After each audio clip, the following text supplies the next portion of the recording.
It's been an incredible week for Indian sports. We celebrated Mirabai Chanu's victory in weightlifting, Sindhu's bronze in badminton, Lavlina's bronze in boxing, Ravi Kumar Dahiya won silver in wrestling, the historic win of Indian men's hockey team, a medal in the Olympics after 41 long years. Bajrang Punia then won a bronze in weightlifting and Neeraj Chopra won a historic gold in javelin. What a week it's been. As I speak to you, India has tripled its Rio tally. It's a marvelous feat. But is it sustainable? India will not be able to maintain an upwards graph at the Olympics unless you and I do our bit. What do I mean by that? I mean you and I need to help build athletes in India. How do we do that? By encouraging budding athletes. Let me ask you a question. How many of you send your children to sports coaching? Or do you prefer sending them to maths coaching instead? For all you know, there's a brilliant athlete in your house, but the little champ is being forced to train for spell B. For all you know, there's a star swimmer in your study room, but she is being made to train for a science Olympiad instead of the Olympics.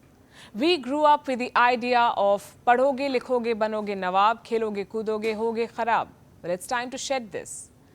Look at these photos. Mirabai Chanu is a nationwide sensation. This is the reception PV Sindhu got on landing in India. This is how India celebrated the hockey team, and this is what's being said about Ravi Kumar Dahiya.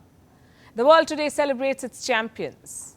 But if you do not encourage your children to aim for this height, how will India get more champions?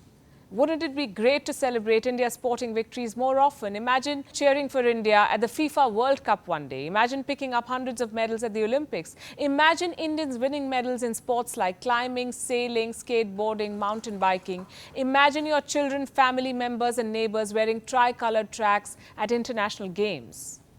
Wouldn't it be wonderful? Hello and welcome to Gravitas Plus. I'm Palki Sharma Upadhyay and this is India, a country with a 7,516-kilometer long coastline, long beaches for swimming and sailing, over 400 rivers for rafting and rowing, majestic mountains for skiing, at least 62 natural lakes for kayaking, fields for training, pockets that play fantastic football. This is a country of varied terrain, race, culture and talent. India is a country of nearly 1.4 billion people. How can we not have champions in a pool so large and diverse? Let's look at some history. India won its first Olympic medal in Paris 1900. Norman Pritchard won silver in men's 200 meters and 200 meters hurdles. India has also won medals in wrestling, tennis, weightlifting, shooting, boxing, badminton. So far, India has won 35 medals at the Olympics. Has India's performance been at par with its potential? It hasn't. Why not? Why has India not been able to do justice to its talent? For the longest time, the answer to this question looked like this: the lack of investment, the lack of infrastructure, the lack of incentive, and the obsession with cricket, and all of the above are true.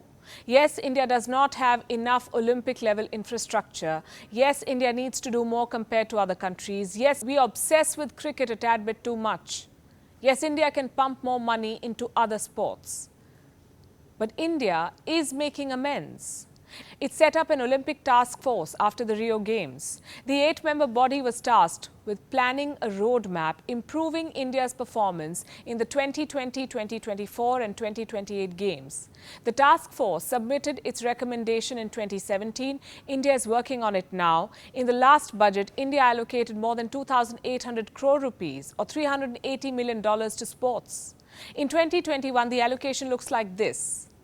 There's been an 8% slump, but we must keep the pandemic in mind. The country has also introduced the Khelo India program to revive sports. 12 verticals have been identified, like sports for women, improving physical fitness of school children, talent search and development. Under this program, athletes in certain disciplines are eligible for receiving an annual financial assistance of up to 5 lakh rupees for 8 years. So India has made a good start here. But infrastructure, investments and incentive alone cannot make a champion. I'll give you examples. Kenya does not have the greatest of infrastructure, but it has more than 100 Olympic medals.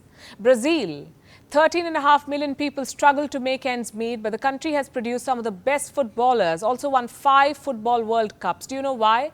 Because in Brazil and Kenya, football and running are not a health supplement. They're skills that parents want their children to excel at. Brazil and Kenya look at sports as a discipline, not a hobby. The love for a sport is not hampered by the presence or lack of infrastructure or investment. When it comes to sports, how important are incentives? What kind of difference do they make? Well, look at this chart. This is how much some countries pay their Olympic medalists. If incentives were a big driver, wouldn't Singapore have collected endless golds? $737,000 for a gold medal, and yet this is how many golds Singapore currently has at Tokyo. You see, there's something as important as infrastructure or investment or incentive, and that is culture. It is culture that shapes a person's interest. In India, we have the culture for maths. Indians are so good at math that even Stephen Hawking was a fan. We have a culture for science. Look at the number of Indian scientists worldwide. What about sports? Do we not have a culture for sports? Well, we did once. Indian epics, Ramayana and Mahabharata, talk about archery, chariot racing, hunting, wrestling, swimming. They talk about people training in sports. What we need to do is revive it. How do we do that?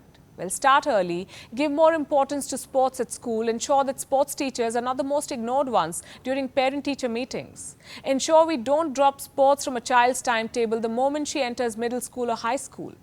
If a child is inclined towards sports, make sure she's allowed to train. Give her the facility we can afford. Champions are shaped at a young age. Lavleena took up Muay Thai at the age of 13. She then switched to boxing. It was during a Sports Authority of India trial at a high school that Lavleena was spotted by coach Padum Chandra Bodo. She was just 15. She wouldn't have won a medal for India in Tokyo had she been forced to give up sports for academics. We need to encourage sporting talent in school. We need to encourage college sports because that's where our athletes are exposed to high-level competitions. Take the example of the US. All the men in its Olympics gymnastics team are college gymnasts. 463 out of 613 athletes representing the US in Tokyo have come from the college sports system. That's more than 75% of their squad from college sports. Russia and China too depend heavily on college games for Olympics. India must not lag behind here. It must also ensure that Olympians come back to become qualified coaches because they can train young athletes to perform under immense pressure, prepare them mentally, physically, nutritionally. If this chain from school to coaching is maintained and it is backed by infrastructure, exposure and investment, India will become one of the greatest sporting nations in the world because you see, we do not have a dearth of talent here.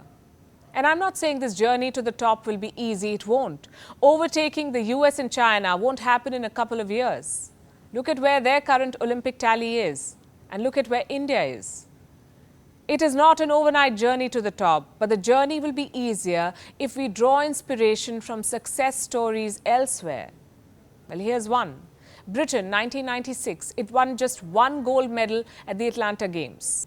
So it hurdled back, adopted a no-compromise approach, poured in $460 million, picked sports that Britain has prospects of winning medals in, the likes of cycling, rowing, and prioritized them, and worked on training and coaching Britain's top talents in these sports.